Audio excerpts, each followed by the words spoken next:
ওগো, এই ঝড় বৃষ্টির রাতে এই ছোট্ট মেয়েটাকে নিয়ে কোথায় যাব বলো তো? আমার যে বড্ড ভয় লাগছে। আমি কি করব বলো? আশেপাশে কোনো বাড়িঘর নেই যে তাদের বাড়িতে গিয়ে একটু আশ্রয় নিতে পারবো। এই ঝড় বৃষ্টিতে খোলা আকাশের নিচে থাকা ঠিক হবে না। নদীর অবস্থাও তো তেমন ভালো নয়, যে কোনো সময় নদী ভেঙে ঘরবাড়ি নদীতে তলিয়ে যেতে পারে। আমাদের এখান থেকে যে বেরোতে হবে। কিন্তু এখান থেকে বেরিয়ে কোথায় যাব আমরা? সেটা পরে দেখা যাবে, হ্যাঁ এখন ঘরে থাকা ঠিক হবে না। ওই দেখো, ঘরটা কেমন নড়ছে। তাড়াতাড়ি বের হও ঘর থেকে।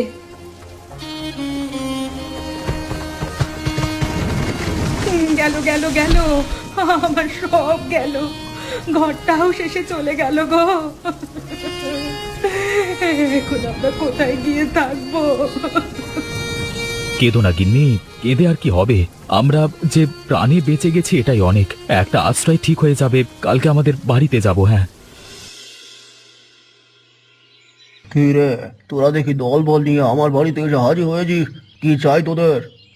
দাদা, ঝড়ে নদীতে ভাঙনে আমাদের ঘরবাড়ি সব তলিয়ে গেছে। আমাদের কিছুদিনের জন্য একটু আশ্রয় দেবে?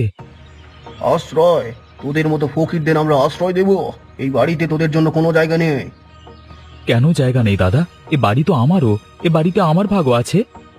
সেই অধিকার কয়েক বছর আগেই তুই নষ্ট করেছিস এই ভিখারি মেয়েটাকে বিয়ে করে। খবরদার, আমার স্ত্রীকে অপমান করে কথা বলবে না দাদা। আমি এখানে অপমান সইতে আসিনি।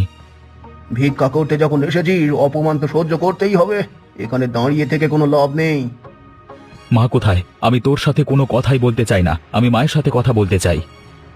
মা তোর মুখ দেখতে চায় না। তুই আমাদের বংশের মুখে কালি মাখিয়েছিস। মা মনে করে মরে গেছিস। কি বললি তুই?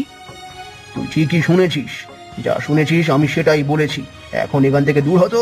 এই বাড়িতে আর কোনোদিন আসবি না। সবকিছু হারিয়ে এখন এখানে ভিক্ষে করতে এসেছে ভিখারির দল যত সব। কোনো লাভ হলো না গিন্নি, আমি কিছুই করতে পারলাম না। আমি তোমাদেরকে নিয়ে এখন কোথায় যাব? তুমি আমাকে বিয়ে করে আসলেই ভুল করেছিলে। এটা তুমি কি বলছো? আমার মনে হচ্ছে আমাকে বিয়ে করে তুমি ভুল করেছো। নিজের পরিবার, আশ্রয় সব হারিয়েছো। ছি ছি ছি ছি, এসব কথা কেন বলছো? আমি তোমাকে ভালোবেসে বিয়ে করেছি, তাতে সমস্ত কিছু ছেড়ে দিলেও আমার কোনো আফসোস নেই। তাহলে তোমার সাথে দুঃখে থাকার পরেও আমার কেন আফসোস হবে? তুমি চিন্তা করো না, সব ঠিক করে দেব আমি। কিন্তু কিভাবে ঠিক করবে? আমাদের হাতে যে আর কোনো উপায় নেই। এখনো উপায় আছে। এই যে মরিচ ক্ষেত দেখতে পাচ্ছ, এটা তো তোমার জায়গা। আমরা এখানেই ঘর তুলবো। সে না হয় হবে, কিন্তু ঘর তোলার জন্য খরচ প্রয়োজন, যা আমাদের হাতে নেই। যখন মানুষের কিছু ছিল না, তখনও তো মানুষ ঘর বানিয়েছে। আমরাও না হয় সেভাবেই বানাবো। এই মরিচের গাছ দিয়ে আমরা ঘর তৈরি করব। কি বলছো তুমি? এটা কখনো সম্ভব? তুমি দেখোই না কিভাবে সম্ভব হয়। আমি সম্ভব করে দেখাবো। বেশ, তুমি যখন একটা সিদ্ধান্ত নিয়েছো, আমি তোমার পাশে আছি। দেখি অন্তত আশ্রয়টুকু হলে ভালো হয়। চলো তাহলে শুরু করি। মেয়েটা এই রোদে আর বসে থাকতে পারছে না। যত দ্রুত সম্ভব ঘরটা তুলে ফেললেই ভালো হবে। আমরা নতুন করে আবার শুরু করব।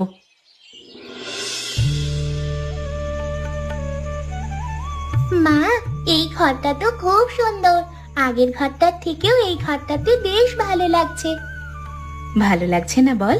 আমি বলেছিলাম তো ভালো লাগবে, দেখলি তো। সত্যি মা, তোমার না খুব বুদ্ধি।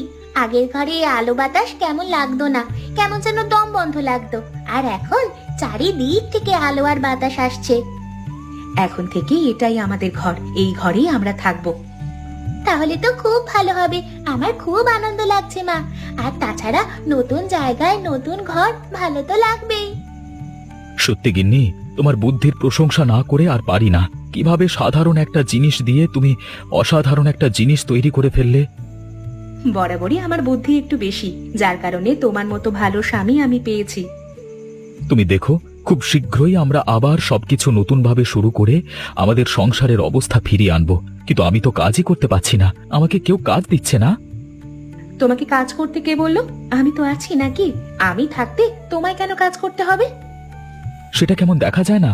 ঘরের স্বামী বসে আছে আর কেউ বাইরে কাজ করছে। ও সমাজের নিয়ম তুমি বদলে দাও তো। সব সময় স্বামীরাই কেন কাজ করবে? মেয়েরাও কাজ করতে পারে। আপনি জানেন না, আপনার ছোট ছেলে ওই ভিখিরি মেয়েটাকে নিয়ে আমাদের বাড়িতে এসেছিল আজকে সম্পত্তির ভাগ চাইতে। কি বলছো তুমি? আমি ঠিকই বলছি। আপনি তো বাড়িতে ছিলেন না, তাই আপনি জানেন না। এত বছরে ওরা আমাদের বাড়িতে সম্পত্তির ভাগ চাইতে আসেনি, আর আজকে কেন আসলো? আমি তো ওদের ত্যায্য পুত্র করে দিয়েছি। শুনলাম নদী ভাঙনে ওরা সব হারিয়েছে, এই কারণেই এসে চোটপাট শুরু করে দিয়েছিল। আপনার বড় ছেলেকে যা খুশি তাই বলেছে। এত বড় সাহস, আমার বাড়িতে এসে সম্পত্তির ভাগ চাইছে, আবার আমার বড় ছেলেকে অপমান করেছে। সব দোষ ওই ভিখারি মেয়েটা। ও তো পাশে বসে সব শিখিয়ে দিচ্ছিল আপনার ছোট ছেলেকে, আর আপনার ছোট ছেলে ওই ভিখারি মেয়েটার কথায় আপনার বড় ছেলেকে অপমান করেছে। এই কারণেই তো ওকে আমি ত্যায্য পুত্র করেছি। ভিখারি মেয়েরা সামাজিকতা বোঝে নাকি? এটাই তো ওই ভিখারি মেয়েটার চাল ছিল, আপনার ছেলেকে হাত করে আপনাদের সম্পত্তি হাতিয়ে নেবে। আমি বেঁচে থাকতে সেটা কোনোদিন আমি হতে দেবই না। আমার এত কষ্টে অর্জিত ধন সম্পদ ওই ভিখারি মেয়েটার হাতে চলে যেতে দেব না আমি। আমিও তো এটাই চাই, আপনার যত ধন সম্পদ রয়েছে সব কিছুর মালিক হব আমি। আর তো শুধুমাত্র কটা দিনের অপেক্ষা। পরদিন সকালে সরোজিনী দেবী বিক্রমের খোঁজ করতে করতে সেই মরিচ ক্ষেতের বাড়িতে গিয়ে উপস্থিত হয়। এ কি মা, তুমি এখানে? আমাদের খোঁজ পেলে কিভাবে তুমি? না পাওয়ার কি আছে? ঘর বাড়ি হারিয়ে এই জায়গাটুকুতেই তো আসবি, তা তো আমি জানি। তুমি দাঁড়িয়ে আছো কেন? বসো বসো। রাধিকা, দেখে যাও, মা এসেছে। মায়ের বসার ব্যবস্থা করো। গরিবের বাড়িতে এসেছো, এর থেকে ভালো বসবার জায়গা আমি আর তোমাকে দিতে পারলাম না। এই গরিবী জীবন যাপন তোর নিজের কারণেই হয়েছে, তুই নিজে বেছে নিয়েছিস।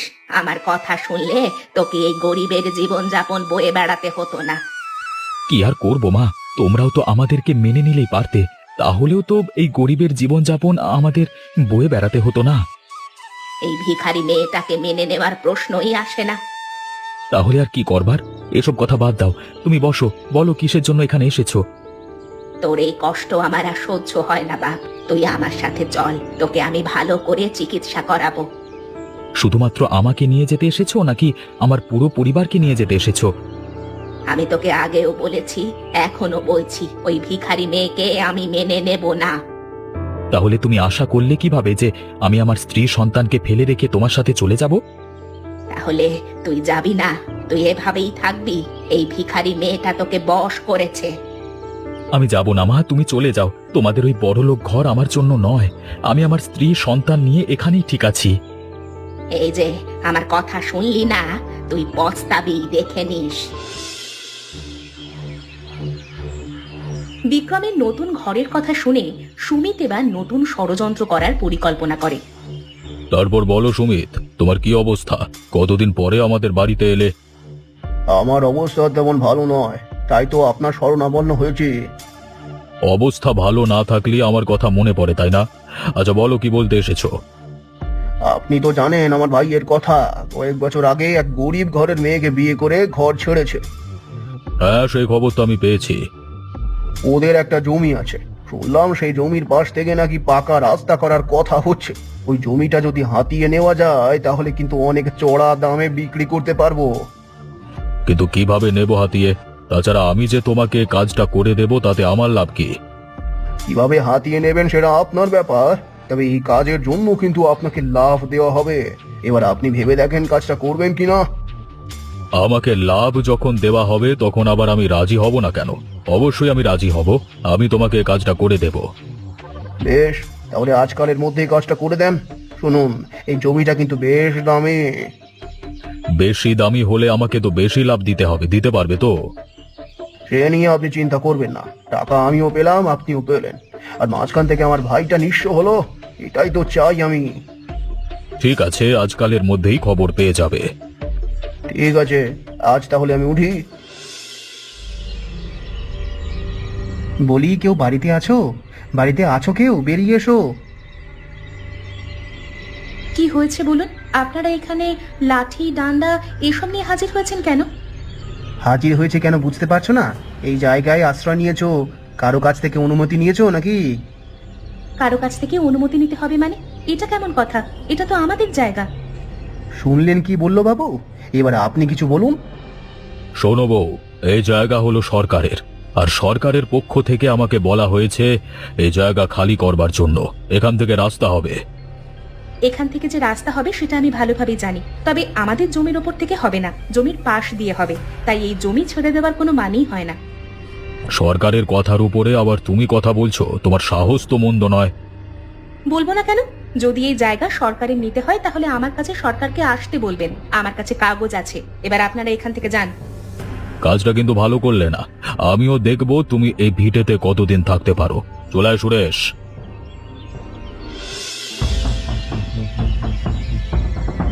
কি বললি তুই? ওই জায়গা তোকে ছেড়ে দিতে বলেছে? তাও আবার জমিদার? আমার জানা মতে সরকার জমিদারকে এ বিষয়ে কোনো নির্দেশ দেয়নি। তাহলে তাহলে আমাদের যে ছেড়ে দিতে বললো? নিশ্চয়ই এর পেছনে অন্য কোনো ষড়যন্ত্র আছে। তোদেরকে সাবধানে থাকতে হবে। এই ভিটে থেকে তোদেরকে যে কোনো উপায় বের করে দেওয়া হতে পারে। বললেই হলো নাকি? ওই জায়গা আমার স্বামীর। আমার শ্বশুর আমার স্বামীর নামে নিজে ওই জায়গা দিয়ে গেছেন। শোন, ওখান থেকে যখন রাস্তা হবে তখন কিন্তু ওই জায়গাটার দাম খুব বেশি। মনে রাখিস, ওই জায়গা কোনোভাবেই হাতছাড়া করবি না। কোনো প্রশ্নই আসে না। আমি কেন ওই জায়গা ছেড়ে দেব? এমনিতেও আমার যাওয়ার কোনো জায়গা নেই। আর যদি কোনো সমস্যা হয় আমি তো তোর পাশে আছি। ওই জায়গা নিয়ে যত লড়াই করা দরকার হলে আমি করব। তোমাকে কিছুই করতে হবে না কাকা, আমি তো আছি। আগে আমি চেষ্টা করে দেখি, যদি কাজ না হয় তাহলে তোমাকে অবশ্যই ডাকবো। বেশ, তাহলে ঠিক আছে। তোর স্বামী আর তোর মেয়ে কেমন আছে বলতো? ওরা ভালোই আছে। তুমি তো এখন আর আমাদের বাড়ির দিকে যাও না। গরিব হয়েছি বলে এই ভাতিজির বাড়িতে যেতে ইচ্ছে হয় না, তাই না? কি যে বলিস, কাজের চাপে কিছুই চোখে দেখি না। যা, তোকে কথা দিলাম, এবার তোদের বাড়িতে গিয়ে দুদিন কাটিয়ে আসবো। হ্যাঁ বৌমা, ও বৌমা, কোথায় গেলে তুমি? সেই সকাল থেকে তোমাকে ডাকছি, তোমার তো কোনো খোঁজ নেই। কি হলো? কেন এভাবে ডাকাডাকি করছেন কেন বলুন তো? আপনার জ্বালায় অন্য কোনো কাজ করতে পারবো না নাকি? গত রাত থেকে আমি অসুস্থ হয়ে বিছানায় পড়ে আছি। সকালেও তো আমাকে একটু খাবার দিলে না। আপনি বিছানায় অসুস্থ হয়ে পড়ে আছেন কি সুস্থ আছেন সেটা আমি জানি নাকি? আমাকে না জানালে সকালে আমি খাবার দেব কিভাবে? তুমি একটাবার ভাবলে না আমি সকালে খাইনি? কেন খাইনি? তাছাড়া সকাল থেকে যে তোমাকে ডাকছি তুমি তো কোনো সারা শব্দ অব্দি দিলে না। আমার অন্য অনেক কাজ আছে, সারাক্ষণ আপনার পেছনে পড়ে থাকলে আমার চলবে না। এ কি বৌমা, তুমি আমার সাথে এমন ভাবে কথা বলছো কেন? আমি তোমার শাশুড়ি। শাশুড়ি হয়েছেন বলে কি মাথা কিনে নিয়েছেন নাকি? দেখুন, এমন চলতে থাকলে আপনাকে কিন্তু এই বাড়িতে আর রাখতে পারবো না। অসুস্থ হতে না হতেই এমন ব্যবহার? বেশ, আমারও সময় আসবে। সময় এলে আমি ঠিক বুঝিয়ে দেব। আপনার এমন নাটকীয় কথা না আপনার কাছেই রাখুন, যত সব।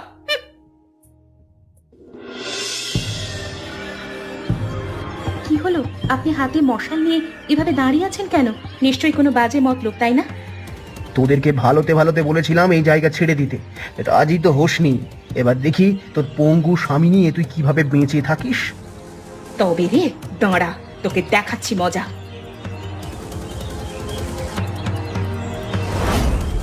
ওরে বাবারে, মাগরে, মরে গেলাম গো, মরে গেলাম। কেউ আমাকে বাঁচাও। জল, জল কোথায়? চোখ মুখ জ্বলে গেল, আমার চোখ মুখ জ্বলে গেল। কি রে রাধিকা, কি হলো? এই লোকটা এখানে দাঁড়িয়ে এভাবে ছটফট করছে কেন? হ্যাঁ কাকাবাবু, কাকাবাবু, ওকে ধরো। ও আমাদের ঘর বাড়ি জ্বালিয়ে দিতে এসেছিল। ও হলো ওই জমিদারের লোক। ধরো, যেন পালাতে না পারে। তো অবে রে, আমার ভাতিজির ঘর পোড়াতে এসেছিস? আজ তো তোকে আমি মেরেই ফেলবো। আমাকে ছেড়ে দাও, আমি আর কোনোদিন খারাপ কাজ করবো না। আমাকে জল দাও। আমার চোখ মুখ জ্বলে গেল, আমার চোখ মুখ জ্বলে গেল। আমার খুব কষ্ট হচ্ছে। সামান্য মরিচের গুঁড়োতে চোখ মুখ জ্বলে গেল? হ্যাঁ, জল জ্যান্ত তিনটে মানুষকে তোরা পুড়িয়ে মারতে এসেছিলিস, তখন মনে ছিল না তাদের কি কষ্ট হবে? খবরদার কাকাবাবু, ওকে কোনোভাবেই ছেড়ো না। ওকে ছেড়ে দিলে ও হয়তো আবার এমন কাজ করবে। দেখা যাবে রাতের আঁধারে এসে আমাদের পুড়িয়ে দিয়েছে। চিন্তা করিস না, ওকে দিয়েই ওই জমিদারকে শায়েস্তা করব আমি। ওকে ধরে বেঁধে রাখ, বিচার অবশ্যই হবে। তোমরা এটা কি করেছো? আমার লোককে শুধু শুধু ধরে এনে বিচার সবাই নিয়ে এসেছো। দেখুন, বিচারকের জায়গায় আপনি বসে আছেন বলে এই নয় যে আমরা সঠিক বিচার পাবো না, আমরা সঠিক বিচার চাই। কিসের সঠিক বিচার পাবে তোমরা, যেখানে আমার লোকজন কিছুই করেনি? কিছুই করেনি তাই না? ও নিজের স্বীকারোক্তি দিয়েছে আপনি ওকে পাঠিয়েছিলেন আমাদের ঘর বাড়ি পুড়িয়ে দিতে। আমার কাছে সাক্ষী আছে। সাক্ষী? দেখি ডাকো তোমার সাক্ষীকে। কে দেখি সে কেমন সাক্ষী দেয়, ডাকো। কাকাবাবু, কাকাবাবু তুমি কোথায়? এসে এই শয়তানদের বিরুদ্ধে একটু সাক্ষী দিয়ে যাও তো। আমি হলাম সেই সাক্ষী। আমি নিজের চোখে দেখেছি এবং নিজের হাতে ধরেছি ওকে। এরপরেও আপনার আর কোনো কথা থাকতে পারে না। দুজন নকল সাক্ষী বানিয়ে নিয়ে এলেই কি আমার লোকজনকে শাস্তি দেওয়া হয়ে যাবে? কখনো না। এটা কিন্তু ঠিক করছেন না আপনি। আপনি জমিদার হয়ে ক্ষমতার অপব্যবহার করছেন। আমার ক্ষমতা আছে তাই আমি অপব্যবহার করছি, এটা দোষের কিছু নয়। যাই হোক, তোমাদের এই জমি জমা নিয়ে আর ঝগড়া ঝামেলা করে কোনো লাভ নেই। আমি সরকারকে বলে দিয়েছি তোমরা এই জায়গা ছাড়বে না। যদি আগেই এই কথাটা আপনি সরকারকে জানিয়ে দিতেন তাহলে এত কিছু ঘটতো না। এবার অন্তত আমার লোককে ছেড়ে দাও। ঠিক আছে, আপনারা জমির দিক থেকে নজর যেহেতু সরিয়ে নিয়েছেন, আমরাও ওকে ছেড়ে দিতে রাজি আছি। তবে পরবর্তীতে এমন কোনো কাহিনী যদি আবারও ঘটে, আপনাদের ছেড়ে কিন্তু কথা বলবো না। শোনো, তোমাদের সাথে আমার কথা আছে। আজকে একটা গুরুত্বপূর্ণ কথা বলার জন্যই এখানে ডেকেছি। বলুন, আপনার কি গুরুত্বপূর্ণ কথা? আগেই বলে রাখলাম, চিকিৎসা কিন্তু করাতে পারবো না, এখন হাতে টাকা পয়সা নেই। চিকিৎসা করাতে হবে না, তোমাদেরকে আমাকে নিয়ে না ভেবে নিজেদেরকে নিয়ে ভাবো। নিজেদেরকে নিয়ে ভাবার আবার কি হলো? আমি কিন্তু সবকিছুই জেনে গেছি। আসলে আমার ভুল ছিল যে আমি আমার ছোট ছেলেকে মেনে নেইনি। তাহলে আপনি কি বলছেন? আপনি আপনার ছোট ছেলেকে আর ওই ভিখারি মেয়েটাকে মেনে নেবেন? তোমাদের থেকে ওই ভিখারি মেয়েটা শত গুণে ভালো। আমি যা যা জানি তা পুলিশের কাছে বলে দিলে তোমাদের কি হবে ভেবে দেখেছো তো? এসব এসব আপনি কি বলছেন মা? আমি ঠিক কথাই বলছি। যদি এই সম্পত্তির অর্ধেক অংশ নিতে চাও এবং জেলে যেতে না চাও, তাহলে আমার ছোট ছেলে আর তার বউয়ের কাছে ক্ষমা চেয়ে এসো তোমরা। ওই ভিখারি মেয়েটার কাছে ক্ষমা চাইবো আমি? তাহলে তো এই বাড়িতে থাকা তোমাদের হবে না, তোমাদের তো যেতে হবে জেলে। ঠিক আছে ঠিক আছে, আমরা ক্ষমা চেয়ে নেব। মা, আপনি এসেছেন? আমি আপনার জন্যই অপেক্ষা করছিলাম। ভাবছিলাম কখন আপনি আসবেন, তা এত দেরি হলো কেন? কি করব বলো, অসুস্থ মানুষ তো, হেঁটে হেঁটে আসতে একটু দেরি হয়ে গেল। বড় ছেলেটাকে বলেছিলাম একটু পৌঁছে দিতে, সে তো দিল না। তাদের কথা বাদ দিন, এবার থেকে আপনার সমস্ত সুস্থতার দায়িত্ব আমি নিলাম। আপনাকে কথা দিচ্ছি, আর আপনাকে অসুস্থ হতেই দেব না। এই ভিখারি মেয়েটা কিন্তু তার কথা রাখতে জানে মা। এসব বলে আমায় আর লজ্জা দিও না মা। আমি আমার ভুলের জন্য তোমাদের কাছে ক্ষমা চাইছি। ছিছি মা, মায়েরা কখনো সন্তানদের কাছে ক্ষমা চায় নাকি? তাহলে তোমরা আমার সাথে আমাদের বাড়িতে ফিরে চলো। না মা, সেটা হতে পারে না। আমরা এই বাড়িতেই খুব ভালো আছি। এই মরিচের বাড়িতে তোমরা ভালো আছো? হ্যাঁ মা, হতে পারে এটা ছোট ঘর, কিন্তু এখানে ভালোবাসা অনেক। বেশ, তাহলে আজকে থেকে আমিও তোমাদের সাথে এই মরিচের বাড়িতে থাকবো। আমাকে রাখতে পারবে তো? কেন পারবো না মা, এটা তো আমাদের সৌভাগ্য। আজকে আমাদের পরিবার পরিপূর্ণ হলো।